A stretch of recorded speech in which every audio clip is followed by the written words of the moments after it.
अस्सलामुअलैकुम, आप देख रहे हैं प्रोग्राम व्यूज मेकर्स। मैं हूं अनम अहमद। रावलपिंडी में कर्ज देने वाली ऑनलाइन कंपनियों की धमकियों से तंग शहरी की खुदकुशी के बाद FIA भी मुतहरिक हो गई है। FIA ने वाकये में मुलविस अनासर की गिरफ्तारी के लिए कोशिशें शुरू कर दी हैं। FIA के मुताबिक DG FIA ने मुल्जिमान की गिरफ्तारी और कर्ज के नाम पर शहरियों को हिरासत करने वालों के खिलाफ सख्त कार्रवाई की हिदायत की है। सवालात हमारे ये हैं कि FIA की अब मुतहरक होने का मतलब क्या है? क्या अब ये सिलसिला खत्म हो जाएगा या चंद छापों और गिरफ्तारियों के बाद ये मामला जूं का तूं चलता रहेगा? इस मामले पर बात करने के लिए अपने मेहमानों का मैं तारुफ करवा देती हूँ। ब्रिगेडियर रिटायर्ड हारिस नवाज साहब ने हमें ज्वाइन किया है, जुनैरा अजहर हमें ज्वाइन कर रही हैं, मुजम्मिल सोहरवर्दी साहब और जाहिद गशकोरी साहब भी प्रोग्राम में हमारे साथ शामिल गुफ्तगू होंगे। मुजम्मिल साहब, पहले मैं आपकी जानिब आऊँगी। ये जो हम सिलसिला देख रहे हैं, एक वाकया सामने आता है खुदकुशी का, उसमें सामने ये आता है कि कर्ज लिया जाता है ऑनलाइन ऐप से और उसके बाद उनको ब्लैकमेल किया जाता है, जिसके बाद आखिरकार वो शख्स खुदकुशी कर लेता है। और ये भी इंकशाफ सामने आया कि पाकिस्तान में ये ऐप्स सबसे ज़्यादा डाउनलोड की जा रही हैं। क्या खदशात जाहिर करें ये सारी सिचुएशन? देखें, एक तो लोग इस वक्त महंगाई और इन्फ्लेशन और उस बेरोज़गारी की वजह से अपनी 2 वक्त की रोटी खाने के लिए मुश्किलात का शिकार हैं। इन्फ्लेशन बहुत ज़्यादा है, पावर्टी लेवल बहुत बढ़ रहा है। तो ये तो नहीं कहा जा सकता कि लोगों को कर्ज़ की ख्वाहिश नहीं है। इस वक्त हर आदमी अपनी जो सेविंग्स है वो खा रहा है या खा चुका है और मज़ीद कर्ज की उसे तलाश है या सेविंग्स की तलाश है कि वो कैसे गुजारा करे। लिहाजा आप ये तो ना कहें कि लोग ये ऐप डाउनलोड कर रहे हैं कर्ज के हसूल के लिए, तो ये कोई लोगों का कसूर है।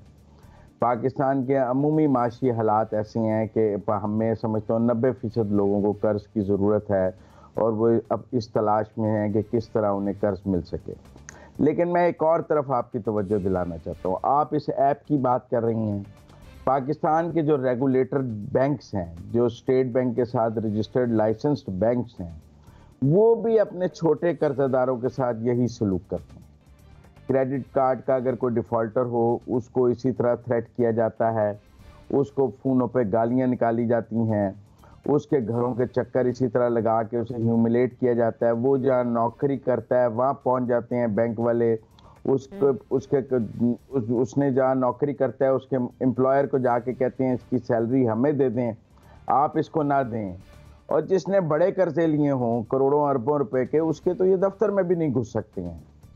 वो कहते हैं मुझे नोटिस भेजें, मैं आपसे कोर्ट में मिलूंगा। लेकिन गरीब आदमी को कहते हैं यही बैंक, इन्होंने थर्ड पार्टीज रखी हुई हैं इस काम के लिए।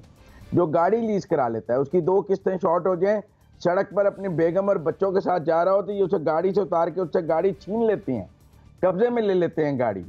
ये किसी अमीर आदमी की फैक्ट्री कब्जे में ले सकते हैं अगर वो कर्जे से 2 किस्तें डिफॉल्ट कर दे। लेकिन किसी मिडिल क्लास ने अगर गाड़ी ली है, मोटरसाइकिल ली है, ये उसकी कब्जे में ले लेंगे। ये जो हमारे यहाँ रवैया है, ये सिर्फ ऐप वाले का नहीं है। मैं आपको कह रहा हूँ ये हमारे शेड्यूल्ड बैंकों का भी यही रवैया है आम लोगों के साथ, और इस पर स्टेट बैंक को सख्त एक्शन लेना चाहिए। और मैं समझता हूँ किसी को कॉल पे बेइज्जत करना, गाली निकालना, जो बैंक टाइमिंग नहीं है उनसे कॉल करना, और फिर कॉल रिकॉर्डेड होनी चाहिए, मिसबिहेव नहीं हो सकता। लिख कर बात करें जो आपने करनी है, 4 कॉर्नर्स ऑफ लॉ में बात करें, लेकिन ऐसा नहीं। बिल्कुल सही है, सही है। जुनैरा, आपको क्या लगता है ये इतना क्यों रुझान पकड़ रहा है ये मामला ऑनलाइन कर्जा लेने का? बैंक्स भी हमारे सामने है, लेकिन लोग अब ये नहीं देख रहे हैं कि बैंकों के पास जाना है, लोग ये नहीं देख रहे जाना किसके पास है, लीगल है, इलीगल है, रजिस्टर्ड है ये चीजें या नहीं है, लेकिन उनको सिर्फ कर्जा चाहिए और वो फिर इस तरह की चीजों में चले जाते हैं और दलदल की तरह धंसते जाते हैं इसमें।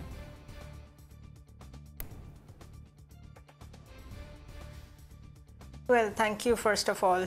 देखें, अगर सिर्फ इस वक्त के हालात की बात की जाए तो सबसे पहले तो ये समझ लें कि जो मईशत का हाल है उसमें लोग रिस्क लेने को भी तैयार हैं। वो जो ग्रीक ट्रेजेडी हुई है जिसमें लोग जा रहे थे मुल्क से इलीगल तरीके से और में ट्रेजेडी हो गई, that is also an example कि लोग हर तरह का रिस्क लेने को तैयार हैं अपने हालात ठीक करने के लिए basically. So for me Pakistan में इस वक्त एक सिचुएशन है जिसको मैं कहूँगी कि होप जो है ना, उम्मीद की मौत वाक़ हो गई है, डेथ ऑफ द होप। लोग होपलेस हो गए हैं, और जब आप होपलेस होते हैं तो फिर आप डेस्परेट होते हैं, then you resort to desperate measures. ये वही डेस्परेट मेजर्स हैं। नोबडी इज़ बॉदर्ड के चेक कर लें, एक दफ़ा वेरीफाई कर लें कि ये चीज़ें लीगल हैं कि नहीं हैं, बिल्कुल थ्रू प्रॉपर चैनल वाकई एग्जिस्ट करती हैं कि नहीं करती, अलाउड हैं कि नहीं हैं। मतलब आप किस तरह आंखें बंद करके ऐसा काम करते हैं, तब करते हैं या जब आपको बिल्कुल अकल नहीं होती, आपको बिल्कुल सेंस नहीं होती चीज़ों की, या आप डेस्परेट होते हैं। तो इसको बहुत सारे लेंसेज से देखने की ज़रूरत है। और दूसरा, साइबर क्राइम, हमारा कंट्रोल ही नहीं है साइबर क्राइम पे। कभी किसी वजह से ब्लैकमेलिंग हो रही होती है, कभी किसी वजह से ब्लैकमेलिंग हो रही होती है, लेकिन ब्लैकमेलिंग परसिस्ट कर रही है मुस्तकिल। उसमें हमारे साइबर डिपार्टमेंट्स कितने प्रोएक्टिव हैं। हम खुद इस टॉपिक पे आज इसलिए बात कर रहे हैं कि एक ट्रेजेडी हुई, इसलिए हम बात कर रहे हैं, इसीलिए FIA और साइबर क्राइम विंग आपको एक्टिव भी नज़र आया। लेकिन 4 दिन बाद सब खामोश हो जाएंगे, जिस तरह उस कश्ती हादसे के बाद सारे खामोश हो गए। कहाँ गया वो मामला आज? तो हमने ना वैसे अपनी पॉलिसीज़ में कभी तसलसल रखा है, ना हमने इश्यूज़ को समझ के उनको पॉलिसीज़ में कभी इनकॉर्पोरेट किया है। और लोगों को, अगर हम आपको सेंटर में लोग नहीं नज़र आते ना हर पॉलिसी के, कि पॉलिसी बन किस लिए रही है, लोगों के लिए बन रही है, तभी वो कामयाब होगी, तभी उससे आपको कुछ हासिल वसूल होगा। यहाँ तो पता नहीं कौन सी पॉलिसीज़ चल रही हैं, वी डोंट इवन नो। लोग क्यों ऑनलाइन ऐप्स पे जाके कर्जे मांगना शुरू हो गए हैं। आप बाहर देखें, पेंशन के लिए लोग सड़कों पे निकले हुए हैं, मीडिया कवर ही नहीं कर रहा। लोगों के अकाउंट्स ब्लॉक कर दिए गए हैं। उनको कहा है आप फिजिकली खुद आएँ, प्रूव करें दैट यू आर अलाइव, आप जिंदा हैं। तो कई ऐसे होंगे जो बिस्तर पे होंगे, नहीं आ सकते होंगे। तो कोई तरीका होता है ना टू डील द पब्लिक। तो जब कोई इस तरह का सिस्टम ही एग्जिस्ट नहीं करेगा जो फैसिलिटेट करता हो लोगों को, तो फिर इस तरह के वाक़े तो होंगे, इस तरह के वाक़यात तो फिर होंगे। ब्रिगेडियर साहब, आपका क्या इस पर नुक्ता नज़र है? हुकूमत की यहाँ पर और इदारों की आपको क्या गलती नज़र आ रही है? इदारे अब काम कर रहे हैं इस पर और देख रहे हैं, छापे मारे हैं, गिरफ्तारियां कर रहे हैं, लेकिन पहले ये चीज़ें हो जाएं तो इस तरह के वाक़यात ना हो, इस तरह की कीमती जाने ना जाएं। देखें, बात यह है कि ये बड़े से अरसे सिलसिला चल रहा है। नंबर 1, आपको लोग रिंग करते हैं, जी आपका इनाम निकला है, आप आके इतने चीज़ें दे दें, पैसे दे दें या लोड करा दें, उसमें लोग फंस जाते हैं। नंबर 2, आपको कॉल आती है जी कि मैं अपना बैंक से बोल रहे हैं, हमें आपकी वेरिफिकेशन चाहिए, अपना आइडेंटिफिकेशन नंबर दें, वो सिक्योरिटी नंबर दें और हम करेंगे। लोग उसमें लूट रहे हैं। उसके बाद अब ये ऐप का प्रॉब्लम आ गई। देखें, गरीब लोग जब फंसे में पैसे में, उनको कुछ भी कहीं आस नहीं है, कहीं से उनको नहीं है, वन विंडो ऑपरेशन कहीं नहीं है, बैंक लिफ्ट नहीं कराते हैं, बच्चों की फीस है, घर का खाना बुरे हालों में है। ये जो बेचारे 13,000 रुपये लेके लोन जिसने खुदकुशी की है, हु इज़ अकाउंटेबल सब। और उसके बाद जैसे यूनान ने बात की, यूनान में जो है, ग्रीक में जो लोग गए हैं, किसको नहीं पता किसी करामा से जाते हैं। It is FIA immigration crime के बगैर कोई एजेंट यहाँ से नहीं जा सकता, कोई लोग नहीं जा सकते। सो अब प्रॉब्लम यह है कि जब हो जाता है उसके बाद पकड़ना शुरू होते हैं। क्या हु इज़ अकाउंटेबल? हुकूमत क्यों बनाई जाती है? इसीलिए बनाई जाती है ना, आवाम का ख्याल करें, प्रोटेक्शन करें, जान माल की हिफाजत करें, उनके लिए बेहतर कानून साजी करें। बेहतर अभी आपने रिकॉन्सिल में लोगों को पकड़ना शुरू कर दिया, वो एजेंट्सों को पकड़े, जो असल कल्प्रेट हैं गवर्नमेंट ऑफिशियल और जो लोग हैं उनको तो हम नहीं पकड़ते हैं। तो दिस इज यहाँ पे हमने करने की जरूरत है। बिल्कुल ठीक बात है, वो बात जो कर रहे थे अपना, अभी ये बात कर रहे थे मुजम्मिल साहब के जी, वो बैंक में जो है वो लोन से गाड़ी में उठा के ले जाते हैं, बिल्कुल उठा के ले जाते हैं, सोता उसको नहीं है। सोल्यूशन इज अवेलेबल, कानून अवेलेबल है, it's only accountability to ensure that law are implemented. ये फर्क करने की जरूरत है। आपने अभी उसको कौन वापस देगा कि बेचारा मर गया 10,000 रुपये के लिए, 13,000 रुपये के लिए? उसकी फैमिली का क्या हुकूमत ने अनाउंस किया कि अब हम कफालत करेंगे, उसके बच्चों को स्कूल में पढ़ाएंगे? किसी ने बात की? तो ज़िंदगी की वैल्यू नहीं है। Somebody has to come, Punjab government file government के लिए बिल्कुल वी आर अकाउंटेबल, हमारी गलती है, हम अब इस बच्चे की और बीवी की कफालत करेंगे, आप बैतुल माल से करें। यकीनन ये सवालात यकीनन सबके जहनों में जन्म ले रहे हैं कि कौन अकाउंटेबल है। ये सवाल लेकर जाहिद साहब मैं आपकी जानिब पे आऊँगी। किसको पकड़ा जाए इस तरह के मामलात में? साइबर क्राइम्स हो रहे हैं, तरह तरह के फ्रॉड्स हो रहे हैं और लोग इनके झांसे में आ भी रहे हैं। और फ्रॉड से बढ़कर लोन लिया जाता है और फिर वापस करने के लिए सूद को बढ़ाया जाता है, लोगों को तंग किया जाता है, कॉल्स की जाती है और उनके डेटा तक एक्सेस का भी उनको कहा जाता है कि आपके डेटा तक हमारी एक्सेस है, ब्लैकमेल किया जाता है। तो इस तरह के मामलात को FIA ने बिलाखिर देखना है। FIA को अब क्यों याद आ रहा है? देखिए अनम, इसका जाविया और स्केल इस फ्रॉड का इतना बड़ा है पाकिस्तान में। अगर मैं आपसे 2 साल का एक डेटा शेयर कर पाऊँ, पाकिस्तान में इस वक्त जो 75 लैंडिंग ऐप्स हैं, एप्लीकेशंस हैं जो कि गैर कानूनी तौर पर ऑपरेट कर रही हैं। Security exchange commission of Pakistan से जो डेटा हमने हासिल किया है, उनको बाकायदा तौर पर पाकिस्तान ने और PTA ने गूगल को लिखा है कि इन ऐप्स को बंद किया जाए। इन ऐप्स ने 2 साल में 5 लाख लेंडर्स को जो कारोबार किया है वो 5 अरब से ज़्यादा है। 1 अरब का फ्रॉड इसमें शामिल है और इसमें जो ओवरऑल FIA साइबर क्राइम को 1 साल में 1,51,236 कंप्लेंट्स मौसूल हुई हैं पूरे पाकिस्तान से। उसमें 21,000 कंप्लेंट्स बैंकिंग फ्रॉड से या ऐप से रिलेटेड हैं, जो लेंडिंग ऐप्स हैं, जो कर्ज़ा देने के नाम पर 75 एक्टिव ऐप्स हैं जिसको 5 लाख लोगों की इंगेजमेंट मिली है और 1 अरब रुपए का फ्रॉड हुआ है। उसका अगर मैं आपको और शेयर करूं, स्टेट बैंक ऑफ पाकिस्तान की बाकायदा डायरेक्शन आई और साथ security exchange commission of Pakistan जो कि रेगुलेट करता है कंपनीज एक्ट के तहत इस तरह के कारोबार करने वाली ऐप्स वगैरह को, या PTA करता है, उनको उनके लिए इंस्ट्रक्शन इशू की गई। पाकिस्तान में 36 कम से कम ऐसे बैंक हैं।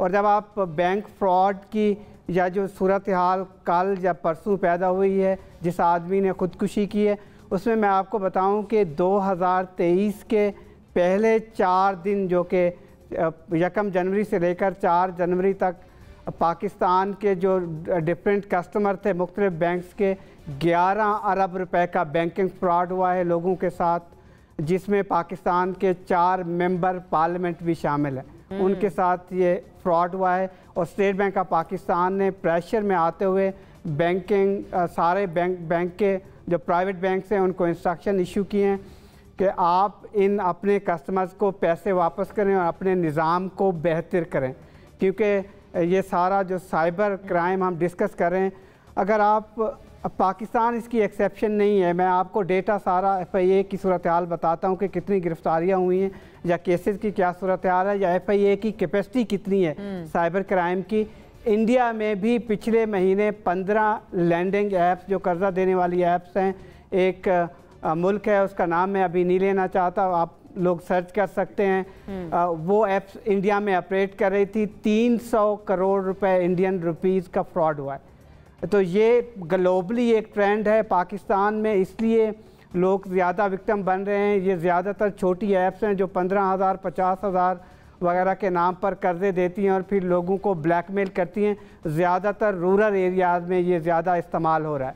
और जो कैपेसिटी आप FIA की मैं आपको बता रहा हूँ, 456 रोज़ाना की बुनियाद पर उनको कंप्लेंट्स मौसूल होती हैं इस तरह के फ्रॉड्स की, लेकिन साइबर के पास सिर्फ इस वक्त 32 ऑफिसर्स हैं इन कंप्लेंट्स को हैंडल करने के लिए। तो आप खुद अंदाज़ा लगाइए कि पाकिस्तान में जो साइबर का कानून है वो कितना एक्टिव है और कैपेसिटी की शदीद किल्लत है। कैपेसिटी तकरीबन ना होने की बराबर है। अगर किसी ऐप से कोई फ्रॉड हो जाता है, बिल्कुल ठीक है साहब, आपका पॉइंट आ गया। ब्रिगेडियर साहब आप कुछ ऐड करना चाह रहे हैं, और साथ ही साथ मैं आपसे ये भी पूछना चाहूंगी कि लोगों को किस तरह से अवेयर किया जा सके कि इस तरह के फ्रॉड से बचना है, इस तरह के फ्रॉड के अंदर नहीं आना। देखिए यही मेरा एग्जैक्टली पॉइंट मैं हाईलाइट करना चाहता हूँ। देखिए गवर्नमेंट अपनी प्रमोशन, हमने ये कर लिया, ज़राअत में हमने सिम में ये कर लिया, लैंड इंफॉर्मेशन सिस्टम में हमने ये कर दिया, बिल्कुल बताते हैं दिस इज मोर इम्पोर्टेंट, जिसमें आपको ये आपके इंटेलिजेंसी जो है, आपकी साइबर क्राइम है, FIA है, they have to inform government कि ये चीज़ों में फ्रॉड हो रहा है, please make the people aware what is happening, को वार्न करें। और ये बहुत लोगों के साथ हो रहा है, ये बताने की जरूरत है। आपने देखे ना $3 बिलियन में PT के वक्त में आपने 0% में इंटरेस्ट लोगों को दिया, वहां तो चला गया। एक गरीब जो 13 साल का बने, कोई तो अकाउंटेबल हो। मैं तो इस ऑनेस्टली प्लेटफॉर्म कह रहा हूँ, खुदा के लिए बेचारी लेडी का और वो बच्चे का जिसकी स्कूल की फीस नहीं थी, वी शुड डू समथिंग। ये चीजें जो हुकूमत को चाहिए कि उसके ऊपर लेकर आए, प्रिंट मीडिया पर, इलेक्ट्रॉनिक मीडिया पर बताएं, लोगों को अवेयर करें कि दिस विल हैपन। आप पहले एहतियात करें। सारे 5-6 जो फ्रॉड हो रहे हैं सबको उनको बताने की जरूरत है। ठीक है जुनैरा, आप क्या समझती हैं, एफआईए को इस तरह के फ्रॉड्स का पता नहीं है, कोई कंप्लेंट्स नहीं होती हैं, इससे पहले एफआईए क्यों नहीं जागा? सवाल तो ये पैदा होता है, क्या एफआईए की नजरों से ओझल था ये वाला मामला कि इस तरह हो रहा है? और दूसरा ये कि हुकूमत की कितनी जिम्मेदारी बनती है? लोग बेरोजगार हैं, कोई एक शख्स नहीं है, बहुत सारे ऐसे लोग बेरोजगार हैं और वो कर्जों की दलदल में इसी तरह फंसते जा रहे हैं।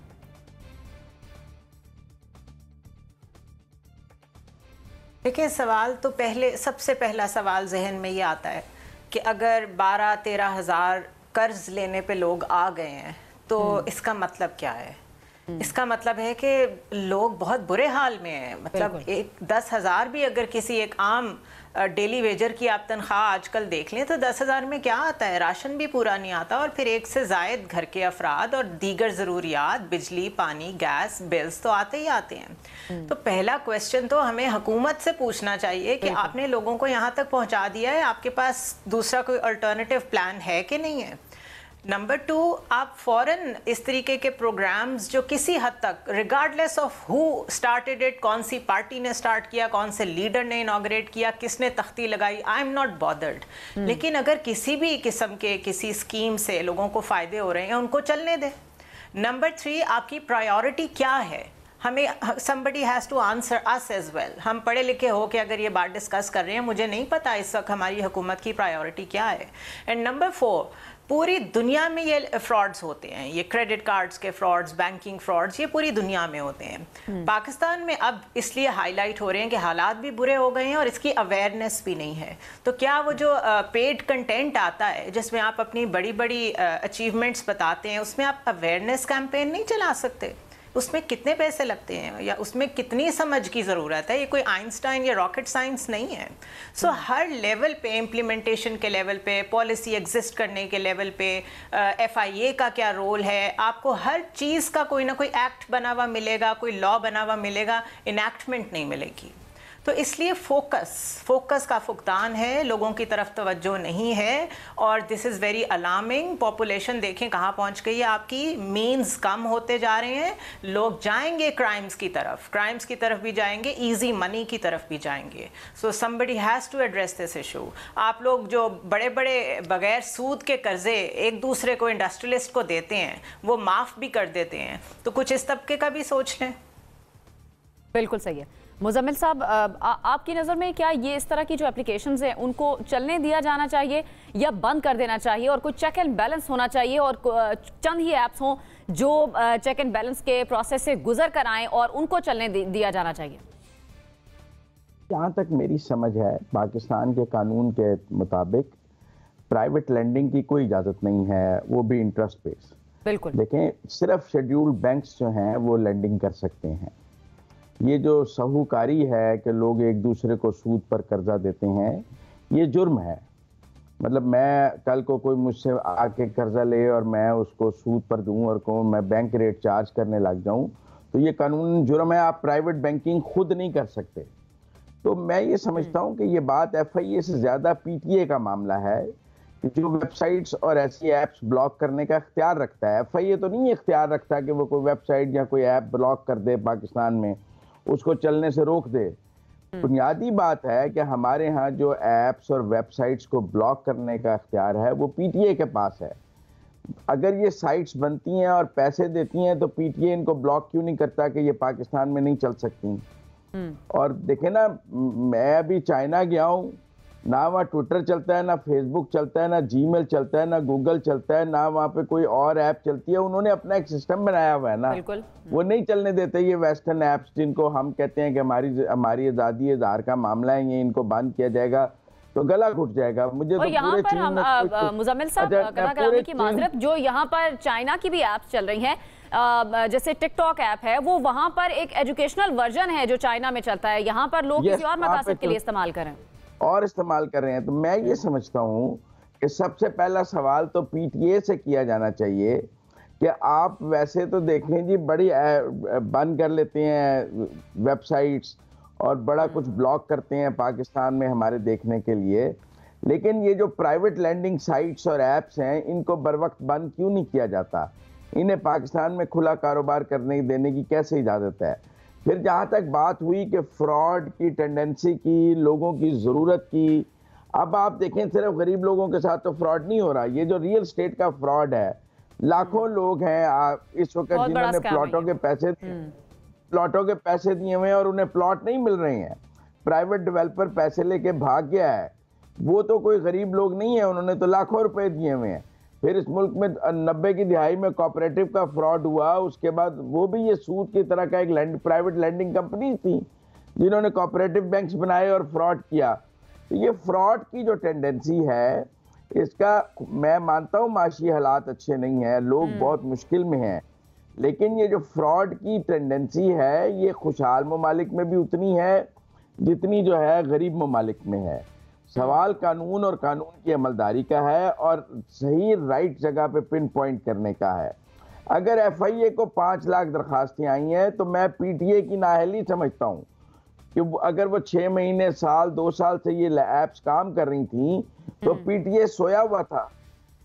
वो क्या कर रहा था इस मुल्क में, उसे किस लिए हमने PTA ये बनाया हुआ है, और उनके पास ये जो ब्लॉक करने का इख्तियार है, ये क्यों, और ये उसको क्यों नहीं, और फिर स्टेट बैंक क्या कर रहा था। लेकिन जी स्टेट बैंक ने क्यों नहीं लिखा कि ये प्राइवेट लैंडिंग ऐप चल रही हैं, ये मेरे से रेगुलेटेड नहीं है। आज क्रेडिट कार्ड के फ्रॉड्स की जरूर बात होती है दूसरी, लेकिन वो शेड्यूल्ड बैंक है, रेगुलेटेड बैंक है, बैंकिंग मोतसिब है, आप कहीं ना कहीं रेमेडी के लिए जा सकते हैं। और हम यही देख रहे हैं, हम यही चाहते हैं कि इन सारे मामलात पर अब आगे इन्वेस्टिगेट भी हो और इस तरह के सिलसिले को बंद किया जाए। जाहिद गशकोरी साहब जी, आप कुछ ऐड करना चाह रहे हैं मुज़म्मिल साहब? इसीलिए मैं ये समझता हूँ कि हमें सबसे पहले पाकिस्तान में ये प्राइवेट लैंडिंग का कारोबार बंद करना होगा। ये जाती सतह पे बहुत हो रहा है। मैं आपको कह रहा हूं कि हर मोहल्ले गांव में कोई एक आदमी है जो कर्ज दे रहा है और सूद ले रहा है, उसको बंद होना चाहिए। और वो कोई रिकॉर्ड पर नहीं है, रजिस्टर्ड नहीं है, इसलिए सामने नहीं आता। बिल्कुल ठीक है जी, आपका पॉइंट आ गया। जाहिद गशकोरी साहब, अब अवाम को किस तरह से इस पर अवेयर किया जा सके? ये तो हुकूमत का मामला है, हुकूमत ने कब कंट्रोल करना है, किस तरह से कंट्रोल करना है, कोई पॉलिसी बनानी भी है या नहीं बनानी, लेकिन अवाम को अपने तौर पर पता होना चाहिए कि किस पर भरोसा करना है, किस पर नहीं करना है। जो एप्लीकेशंस आपके मोबाइल डेटा को एक्सेस करने की बात करती हैं, आपके सारी प्राइवेट डेटा को एक्सेस करती हैं, किस तरह से लोगों को बताया जाए कि ऐसी एप्लीकेशंस को डाउनलोड ही नहीं करना चाहिए? देखिए, ये PTA की ज़िम्मेदारी है, स्टेट बैंक ऑफ पाकिस्तान की ज़िम्मेदारी है कि आवाम में डिफरेंट चैनल से अवेयरनेस फैलाए। यहाँ मैं आपसे एक ख़बर शेयर करना चाह रहा हूँ कि आपको मालूम है जो 629 पाकिस्तान के बहुत बड़े बिजनेसमैन हैं जिनको 710 अरब रुपए बग़ैर सूद के कर्ज़े दिए गए। स्टेट बैंक ऑफ पाकिस्तान ने प्राइवेट बैंक्स को मजबूर किया कि इन लोगों को पिछली हुकूमत में इंटरेस्ट फ्री लोन्स दिए गए, जबकि पाकिस्तान के जो गरीब तरीन लोग हैं मैक्रो फाइनेंसेस के ज़रिए उनको कर्ज़े दिए जाने चाहिए थे। तालिब इल्मों को बेरोज़गारी का जो तूफ़ान है पाकिस्तान में वो दिए जाने चाहिए थे। हुकूमत ने, ना पिछली हुकूमत ने ना इस हुकूमत ने, वो पब्लिक भी नहीं किए। उसकी वजह मैं बताता हूँ। स्टोरी ये है कि मैंने वज़ीर आज़म से बराह रास्त बात की 2 दिन पहले, और मैं चाहता था एज ए रिपोर्टर, मैं 629 लोगों को जानना चाह रहा था कि जिनको अरबों रुपए इंटरेस्ट फ्री लोन दिया गया, और पाकिस्तान के वो सुपर रिच अमीर तरीन लोग हैं, गरीबों को छोड़ के पेंडेमिक की सूरत हाल को मद्देनज़र रखते हुए। तो वज़ीर आज़म साहब ने मुझे बताया कि मैं फाइनेंस मिनिस्टर को कहता हूँ, वो आपको लिस्ट दे देंगे इन तमाम कर्ज़े लेने वालों को जिनको सूद के बगैर कर्ज़े दिए गए हैं, अमीर आदमियों की। तो रात के 5 बजे सुबह के वक्त मुझे फाइनेंस मिनिस्टर साहब का एक मैसेज आता है। उन्होंने बताया कि वो लिस्ट लेना बहुत मुश्किल काम है। स्टेट बैंक ऑफ पाकिस्तान एक इंडिपेंडेंट बॉडी है, ऑटोनमस बॉडी है, वो लिस्ट देने से गुरेज़ा है। मैं सिर्फ जानना चाह रहा था कि ये सुपर रिच कौन है। जो मेरी इंफॉर्मेशन है इसमें तमाम वो लोग हैं जो इस हुकूमत का भी इस वक्त हिस्सा हैं और पिछली हुकूमत का भी वो हिस्सा थे, उनको इंटरेस्ट फ्री लोन दिए गए।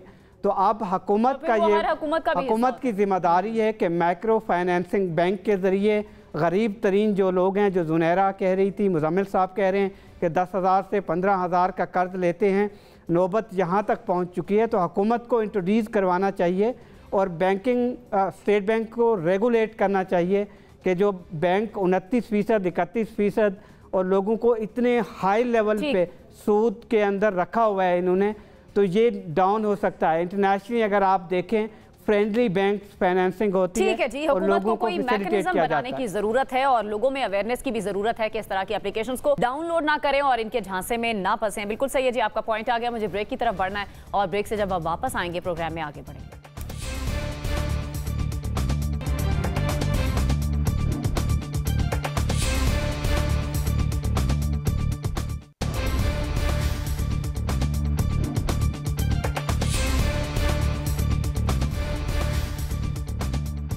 ब्रेक के बाद आपको कहेंगे खुशामदीद। पाकिस्तान को IMF से आज पहली किस्त मौसूल हो गई है, जिसके बाद हुकूमत की जानिब से बयानात आने का सिलसिला भी जारी है। वजीर आजम शहबाज शरीफ मुसलसल इस हवाले से बयानात दे रहे हैं। आज उन्होंने मुल्तान में तकरीब से खिताब में कहा है कि IMF प्रोग्राम हलवा या खीर नहीं है, शराइत बहुत कड़ी हैं। इस तरह वजीर खजाना इसहाक डार ने भी कहा है कि IMF मुआहिदे की खिलाफ वर्जी का सोचना भी ज्यादती होगी। सवाल हमारा यह है कि क्या पाकिस्तान सख्त शराइत पूरी करने में कामयाब हो सकेगा? ब्रिगेडियर साहब, आपका क्या कमेंट है इस पर? देखिए, बात यह है कि बिल्कुल डिफिकल्ट टाइम है और शराइत भी बड़ी सख्त हैं और वो पूरी भी करनी पड़ेंगी। हमारी क्रेडिबिलिटी ख़राब हो चुकी है पिछले कुव्वत में भी, और इस पर उसमें बड़ा डिले कर दिया है लोन लेने में। अगर हम 8-9 महीने पहले ले लेते और उस वक्त सारी शराइत मानते तो मेरे ख्याल में आज हम इकॉनमी रिवाइव कर रहे होते। और ये हुकूमत का बहुत बड़ा होता है, ये एक फर्स्ट पॉइंट है, हमने देखें ये सब कुछ कर दिया। बात ये कि अब हमें सोचना चाहिए कि अवाम को हुकूमत को बताना चाहिए कि हमारा अगले 1 या 2 साल में क्या प्लान है, हाउ वी कैन रिवाइव, ताकि वही IMF वर्ल्ड बैंक को भी चला जाए कि हमने इन हाउस क्या क्या काम करने। ये तो बड़ा ठीक है कि हमें पैसे मिल गए, सऊदी अरब ने दे दिए, यूएई ने दे दिए, उसके बाद आपको चाइना ने दे दिया, उसके बाद IMF ने पैसे दे दिए, लेकिन ये पैसों से कभी भी तरक्की नहीं होती है। तरक्की लोन के पैसे से नहीं होती है, तरक्की आपने खुद के पैसे बचा के। उसके लिए हमने क्या करना है, ये हमें अगर हम IMF वर्ल्ड बैंक को ये कुरान बता दें तो कोई वो शराइत नहीं लगाएंगे। They are interested only to get their money back. जो भी उनका कानून है उसके मुताबिक कोई भी, मैं भी पैसा किसी को दूंगा, मैं उसको देखूंगा पहले कि वो मुझे पैसा वापस कर सकता है कि नहीं। इसलिए हम अगर उनको ये कहें कि देखिए हमारे मुल्क में हमने ऑस्टेरिटी ड्राइव की है, हमने 200-300 अरब रुपया अपने मिनिस्ट्री से, PM, प्रेसिडेंट हाउस, फ्रंट से हमने खर्च कर लिए, पेट्रोल पे एक्सपेंडिचर जो खर्च है हमने वो बचा लिए। IMF, मैं हमेशा कहता हूँ FBR की बात, वो हमने पैसा बचा लिया। स्टेट कॉर्पोरेशन हम कहते हैं कि हमने कम से कम 300-400 रुपये उधर से बताया, जो हम 800-900 अरब देते हैं हर साल, ज़ाया करते हैं। तो IMF वर्ल्ड बैंक कभी भी कुछ नहीं कहेगा। हमारी अपनी कमजोरी की वजह से हम कुछ करते हैं कि हम कोई उनका ऐसा प्लान नहीं देते हैं जिसकी वजह से ये हमारे मसाइल हल हो सके। और हम उनको बताएं, देखें 600 अरब रुपया हम अपने इन हाउस ऑस्टेरिटी ड्राइव से और चेक एंड बैलेंस से पैसा रिकवर कर रहे हैं। They will be very happy. Why should they put के जी आप लेवी लगाएं, ये चीज़ महंगी करें, जब हमें हमको दिखा रही पैसा हमको करके देंगे, और करके दिखाएं 3-4-6 महीने में कि देखें हमने 200 रुपये सेव कर लिए। This is what is economy and this is what we have to do. The only thing is आप अपने मुल्क की इकोनॉमिस्ट को कोई 8-10-15 को बिठा लें, उनके साथ मीटिंग करें, फाइंड अ सोल्यूशन, बिजनेसमैन को बुला लें। कहीं ना कहीं आई एम श्योर इतने अच्छे लोग पाकिस्तान में हैं जो हमें इसका हल बताएंगे, और उस पर सख्ती से बिला इम्तियाज कोशिश करें।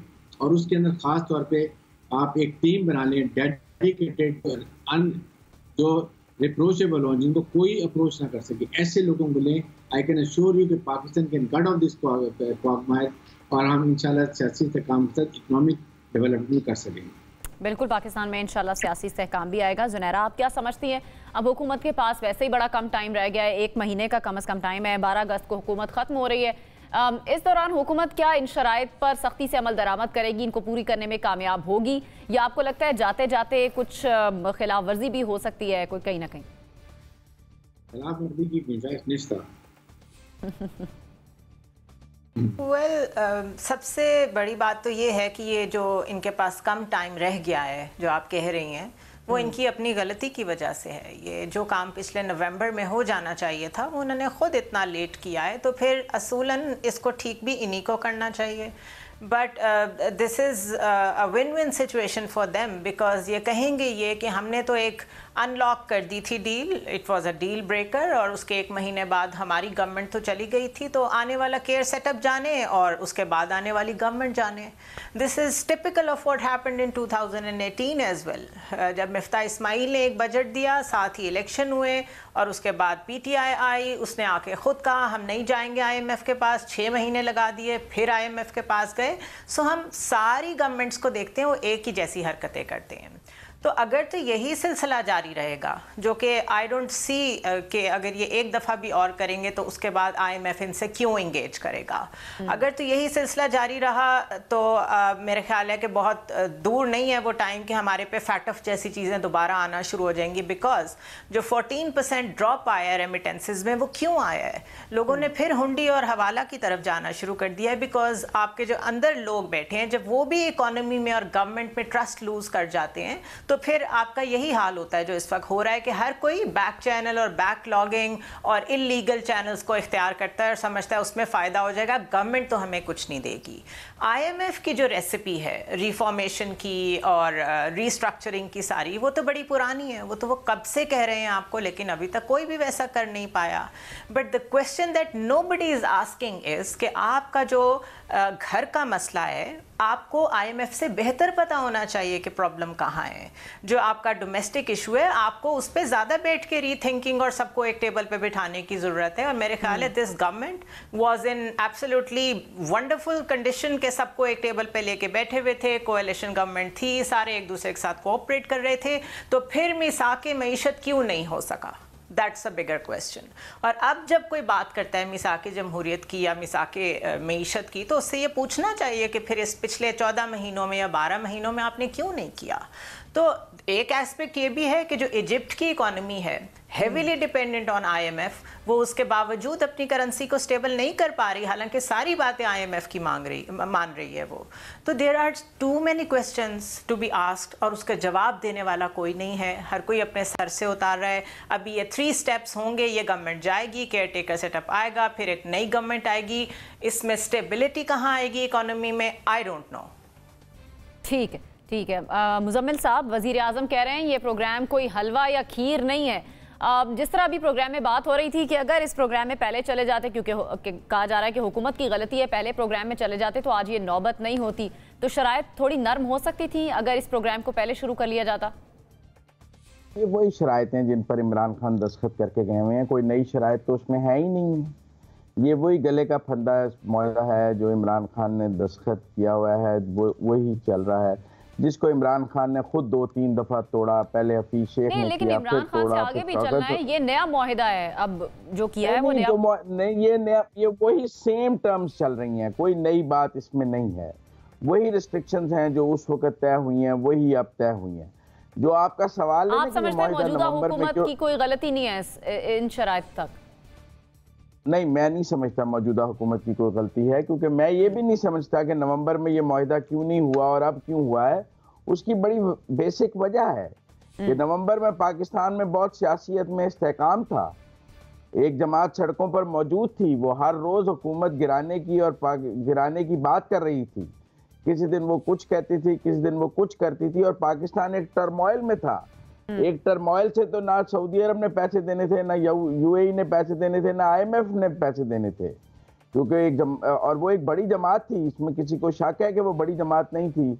वो कौमी असम्बली से बाहर आ गई बगैर किसी वजह के, उसने असम्बलियां तोड़ दी बगैर किसी वजह के।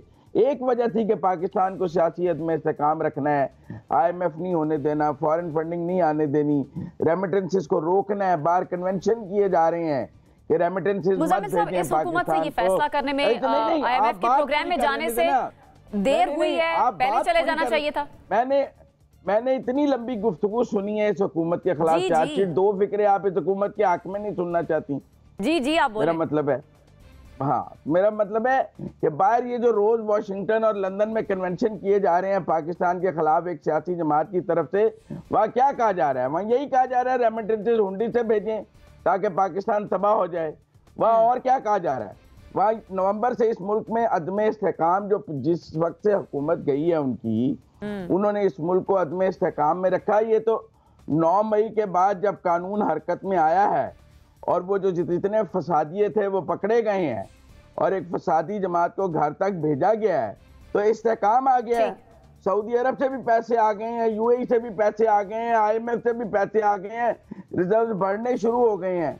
हमें 9 मई से पहले का पाकिस्तान और 9 मई के बाद के पाकिस्तान, ठीक है, आप कह रहे हैं कि वहां से पैसे आ गए हैं तो मसला हल हो गया। सही, जो मिसाक मईशत 9 मई से पहले मुमकिन नहीं था, वो अगली असेंबली में इत्तफाक राय से हो जाएगा, क्योंकि अब सब अपनी औकात पर आ गए हैं, उन्हें अपनी जगह पता लग गई है, आटे दाल का भाव किस भाव मिलता है। ठीक है मुजम्मिल साहब, आपका पॉइंट आ गया। जाहिद गशकोरी साहब, आपका क्या नुक्ता नज़र है इस पर? ये जो सख्त शराइत हैं, पाकिस्तान इसको पूरी करने में कामयाब हो जाएगा? हुकूमत जा रही है, 1 महीने का वक्त है, ये शराइत पूरी कर सकेगी हुकूमत? देखिए, इस हुकूमत के लिए तो बड़ा मुश्किल है। जो आने वाली हुकूमत होगी उनके लिए भी बहुत सारे चैलेंजेस होंगे। IMF बुनियादी तौर पर पाकिस्तान के अदरवाइज फ़ायदे की बात करता है। IMF की कंडीशंस क्या हैं, जस्ट एक 1.5 मिनट में अगर मैं आपको बताना चाहूँ, वो पाकिस्तान के जो इदारे हैं डिफ़ॉल्ट कर रहे हैं या लॉसेस में, अगर 4 इदारे आप देख लें जो कि 3000 अरब रुपए के नुकसान कर रहा है पाकिस्तान 1 साल में। उसमें टॉप का जो इदारा है वो आपके जितनी 10 कंपनीज़ हैं पाकिस्तान की, जो तकसीम कार कंपनीज़ हैं बिजली की, उनकी जो लाइबिलिटीज़ अब बन रही हैं, जो डिफ़ॉल्टर्स हैं फेडरल गवर्नमेंट के, सूबों के और जो प्राइवेट, इसके अलावा वो 1600 अरब से ज़ायद हो चुकी 1 साल में, नंबर 1। सेकेंडली, आपका पाकिस्तान स्टील मिल है जो 640 अरब रुपए का खसारा देख रहा है। IMF ये चाहता है कि इस तरह के इदारों को आप प्राइवेटाइज करें ताकि ये इदारे आप पर मज़ीद बर्डन ना बने। इसी तरह से PIA 840 अरब रुपए का खसारा और कर्ज़े हो चुके हैं। फिर आप पाकिस्तान रेलवे को देखिए, 109 अरब रुपए। तो वो ये चाहते हैं कि आप इन इदारों को रेगुलेट करें, इनको ओवरहालिंग करें और जल्दी करें, टाइम से पहले, क्योंकि पिछली हुकूमत ने उस वक्त जो पिछली नवाज़ शरीफ की हुकूमत थी, उन्होंने ये चीज़ें शुरू की थी, नहीं हो पाएँ। और ये इदारे 2008 के बाद से खसारे में हैं और कोई इदारा ऐसा नहीं है जो प्रॉफिट दे रहा हो। और फिर ये खसारे बढ़ते गए, आज इस स्टेज पर खड़े हैं और कोई हुकूमत डिसीजन लेने को तैयार नहीं है। अगरचे IMF यही कंडीशंस आगे लेके जा रहे हैं। जिस मुजम्मिल साहब कह रहे हैं, बिल्कुल सही बात उन्होंने कही है कि कोई नई शर्त ऐसी नहीं है कि कड़ी शराइत है।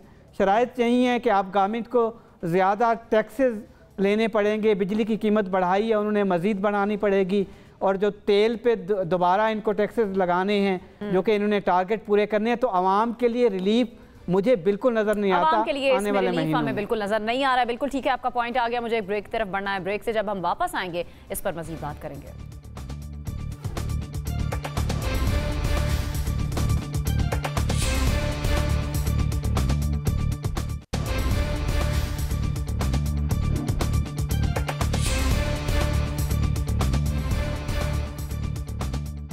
ब्रेक के बाद आपको कहेंगे खुश आमदीद। ब्रिगेडियर साहब, निगरान हुकूमत आकर इन शराइत पर किस तरह से अमल करेगी, या हम देख रहे हैं जिस तरह पंजाब में अभी निगरान हुकूमत है, खैबर पख्तूनख्वा में निगरान हुकूमत है, इसी तरह का काम वो भी करेंगे और अपनी डोमेन में काम करेंगे क्या?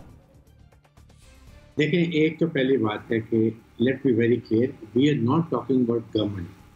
हम एक सोल्यूशन दे रहे हैं कि आइंदा के लिए क्या बेहतर पॉलिसी हो सकती थी और आइंदा के लिए क्या होनी चाहिए। बिल्कुल इसमें एक ही गवर्नमेंट का भी कसूर है, इनका भी कसूर है।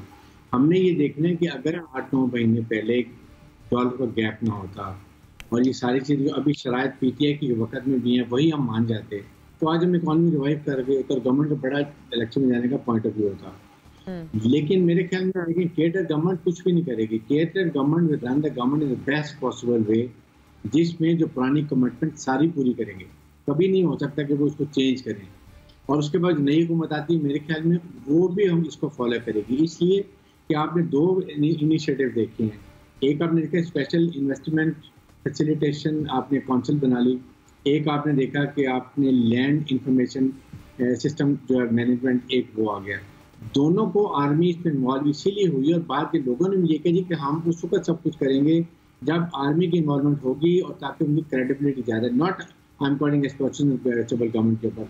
तो जब इनकी कमिटमेंट रहेगी, सारी गवर्नमेंट आएगी, चलेगा, तो आई एम श्योर 5-6 साल में इंशाल्लाह पाकिस्तान की इकॉनमी रिवाइव करेगी as soon as we are sincere to work, जो कि मुझे नजर आता है कि इस वक्त चाहे प्रेजेंट गवर्नमेंट हो या कैटेगरी नई गवर्नमेंट हो, इसको फॉलो करना पड़ेगा। ठीक है मुजम्मिल साहब, आपको क्या लगता है पाकिस्तान की इकोनॉमी आने वाली दिनों में रिवाइव होती हुई नजर आ रही है, वापस अपनी पोजीशन पर जाती हुई नजर आ रही है या मुश्किलात हैं आगे? मेरे ख्याल में अगले जो 5 साल होंगे नई हुकूमत के आने के बाद उसमें चीज़ें बेहतर हो जाएंगी। लेकिन मैं एक बात और कहना चाहता हूँ, पाकिस्तान में अगर आपने मईशत को ठीक करना है तो आपको अपनी जुडिशरी को भी ये समझाना होगा कि वो माशी मामलात में इंटरफेयर ना करे। जिस स्टील मिल की आज हम बात करते हैं उसकी प्राइवेटाइजेशन नाकाम क्यों हुई? जुडिशरी की वजह से। हमें रेकोडेक में नुकसान क्यों हुआ? जुडिशरी की वजह से। आप मान सकते हैं कि हमने रेकोडेक का मुआहदा किया तो उस इंटरनेशनल फोरम्स ने हमें कहा कि आप जुडिशरी से जाकर पहले मनवा कर लाएं। कितनी बेइज्जती की बात थी कि उन्होंने कहा कि अदालत की मोहर लगवा कर लाएं। कितने हजारों अरब रुपए के टैक्सेस के मुकदमात अदालतों में ज़ेरे इल्तवा हैं। ठीक है मुजम्मिल साहब, आपका पॉइंट आ गया, मुझे आगे भी बढ़ना है। जाहिद गशकोरी साहब, मैं आपकी जानिब आऊंगी। ये जो चीनी बाहर एक्सपोर्ट की और फिर पाकिस्तानियों के लिए वही चीनी महंगी हो गई, आपको क्या लगता है इसका जिम्मेदार कौन है? देखिए जाहिर है हुकूमत ही जिम्मेदार है, क्योंकि जो चीनी का केस 2019 से अगर आप फॉलो करती हो, मेरे पास इसका रिकॉर्ड है, कम से कम 150 अरब रुपए एक्स्ट्रा आवाम की जेबों से निकाल लिया गया है, जो कि मिल मालकान ने निकाला है। और पिछले 2 हफ्ते में भी ऐसा ही हुआ। ठीक है, मेरे पास वक्त की कमी है। जुनैरा, आप क्या ऐड करेंगी जरा जल्दी से? मैं सिर्फ ये कहूँगी कि इट्स गुड कि सिविल मिलिट्री कोलैबोरेशन अब हमें इकोनॉमी में भी नज़र आएगी, लेकिन ये याद रखें कि सवाल हमेशा हुकूमत से ही होगा। अगर पॉलिसीज़ चलती हैं नहीं चलती, जिम्मेदारी हुकूमत वक्त की ही होगी, चाहे वो कोई भी हो। बिल्कुल सही है, आपका पॉइंट आ गया। आप चारों मेहमान मेरे सामने मौजूद थे, चारों का बेहद शुक्रिया। मुझे इजाज़त दीजिए, अल्लाह ने के बाद।